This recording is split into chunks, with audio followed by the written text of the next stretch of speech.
Ladies and gentlemen, Simba Arati just came out and said at some point they'll go to State House and meet the president.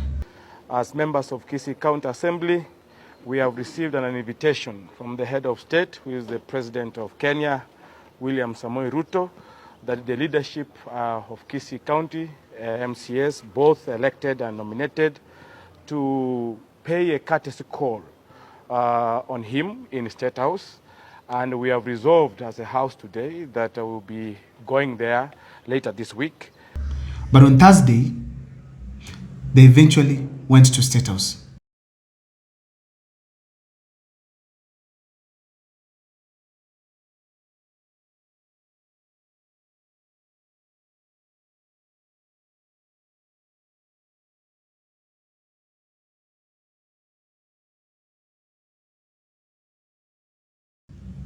Met President William Ruto together with other MCAs from the Gusii region, both Nyamira and Kisii counties. The key leaders that were from there, one of them was the governor of Kisii County, who led the delegation. In the constitution, it requires that the county government will work with the national government. 2, it was the CS education, that is Migosi Ogamba. 3, it was the Nyamira recently sworn in Speaker of the County Assembly, that is Nyabaru. Those are the only leaders who are there. The only thing I want to say that Migosi Ogamba is not influential in the Gusii region, neither is the Speaker. Simba Arati has a grassroots influence that is now deteriorating day by day. In this meeting in State House, there are key observations that I was able to make. And that is what is going to form the basis of this analysis here today. But before I take you through, if this is the first time you're watching my videos at Mokwa Times, feel free to subscribe, like, and comment, because that is the best support you can always give this channel. My number is always here. For those who want to talk to me, feel free to do so. For those who want to engage me or maybe try to support the channel, also, you're welcome. Let me dive into this topic here today. What is my number one observation that I made? First, I saw that Raila was present. You cannot keep a country in a permanent state of campaign. There will be no development. Itakana kama uchaguzi imekwisha, watu wanarudi kufanya kazi. Kazi inafanyika kwa muda, alafu baadaye uchaguzi ikija tena siasa, watu wanakuja tena wanajitokeza wanafanya campaign. What brought Raila Amolo Odinga there? He came there as a Nyanza leader, which means he did two things. He ignored the candidature of Dr. Okengo Fred Matiang'i. So it still takes himself. Like Kisii region, it's his block still. So he ignored the fact that Dr. Okengo Fred Matiang'i has already taken over the Gusii region. Number 2, ladies and gentlemen, Ruto is planning to counter Dr. Okengo Fred Matiang'i in the Gusii region. Going with Simba Arati, it's a clear indication that Osoro could not do it, Zairi Jana cannot do it, Japheth cannot do it. So they have to go to the main guy, that is Simba Arati. Simba Arati is politically aggressive, but I don't think they can be able to challenge Dr. Okengo Fred Matiang'i in the Gusii region, especially if Dr. Okengo Fred Matiang'i is at the ballot. But William Ruto is also using one tactic. He knows the strength of Dr. Okengo Fred Matiang'i's service delivery. So whenever he meets the people, he wants to use that platform to say what he has done, simply to counter Dr. Okengo Fred Matiang'i's track record, because that is what made people to call his name for the presidency. Another thing that I noted is that Simba Arati is working under instructions. From who? Raila Amolo Odinga. If you listen to his speech, speaking as an ODM leader, it's a clear indication that he's speaking as the deputy of Raila Amolo Odinga. And whatever is making as a move, it's just being accountable as a leader of the ODM party.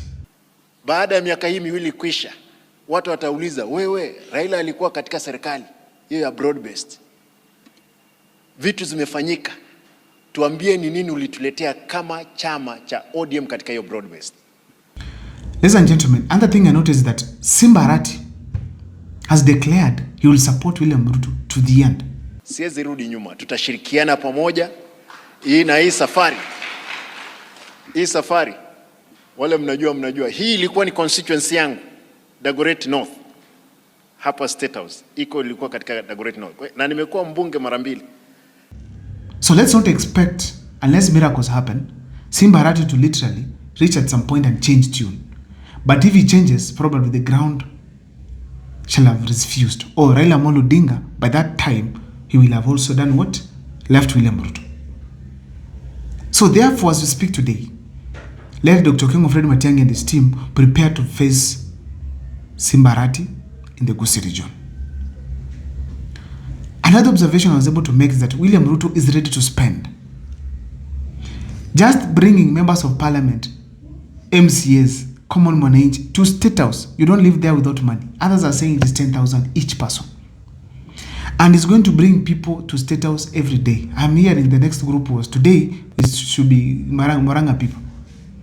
Imagine 5,000 people coming there, each getting 10,000 shillings. For heaven's sake, who does that? Ruto is ready to spend. The only question is money going to influence the voting in 2027? Another thing I noted that the MCAs that were there were tensed. Those MCAs that came from Kisii and Nyamira County, first they were few, they were not influential, and they were tensed. The crowd was dull. And back at home, it is hell for them. Ladies and gentlemen, those are the observations that I made. But what is my takeaway from this function in State House? Number one, we all know that Dr. King of Fred Matiang'i is going for presidency. And Simba Arati is coming out to counter him in the Gusii region. Will Simba Arati succeed? For Simba Arati to succeed, Dr. King of Fred Matiang'i should miss at the ballot. He should not be there. But if Dr. King of Fred Matiang'i will wake up in the morning and decide Liwe Liwalo nitakuwa kwa ballot in 2027, then Simba Arati with his whole team, they are going home. But if not, there will be division. In that some people will vote for this group, the other one for this group. Because Simba Arati is now going to create what you call supremacy battle, where he's going to come up as already has indicated is the spokesperson. So he's going to come up as a potential Gusii leader to counter Matiang'i. And now they will try to wrestle each other in the Gusii region. So some group will emerge. Some will go to Simba Arati and then to go to Dr. King of Fred Matiang'i. That is the likely scenario. But what I'm very sure, right now the ground has shifted to Dr. King of Fred Matiang'i and the decision has been made. If you want to confirm that is the tactic that Simba Arati uses, look at this. When he went to Kisii County, he found border borders there. And the border, Simba Arati divided them. One group belongs to him, the other one belongs to the other. I don't know, I think it was Silvana Sosoro, I mean. So, one group was seriously pro-Simba Arati, another one was pro-government. These people used to fight now and then, and Simba Arati did not have an issue with that. People died at that time. But the border had huge powers. That is how he operates. I don't know what is your take, but I feel Dr. King of Fred Matiang'i must invest a lot at the grassroots so that he can speak to the people to understand what is happening. On the comment section, feel free to share with me on what you think about the State House visit by Simba Arati and the Gusii delegation. See you next time for more videos. My name is Abel Mokwa.